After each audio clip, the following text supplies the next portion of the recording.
Hello, everybody. I'm Professor Roxy Senior. I'm a professor of cardiology at Imperial College and consultant cardiologist and director of echocardiography at the Royal Brompton Hospital in London. So my topic of presentation was assessment of discordant aortic valve stenosis in this meeting.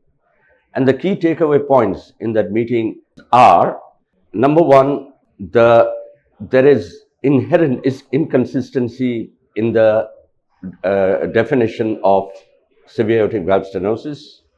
However, taking that away, before you go ahead and think that it's a low flow, low gradient aortic stenosis which is causing the inconsistent or discordant aortic valve stenosis, you must first have to be sure that you're not making any measurement errors, and most important is to actually do a multi-view assessment of the gradient and also to measure accurately the LVOT diameter, because even 1 millimeter change can result in change in aortic valve area by 10%.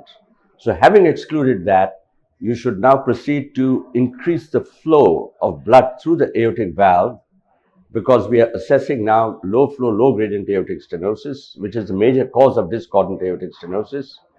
And by increasing the blood flow, you can now make a diagnosis of severity of aortic stenosis. However, one needs to know that with the guideline definition, you are able to make a correct diagnosis in only 29% of the patients. And therefore, we suggest that you look at transvalvular flow rate across the aortic valve and bring it to a point of 200 to 210 ml per second. And at that point, measure the aortic valve area. And if it's less than 1, then it is severe aortic stenosis. By this, you will increase your yield of diagnosis to nearly 90%. So in other words, only 10% of the patients will be left where you may not know what the severity of aortic stenosis is. Thank you.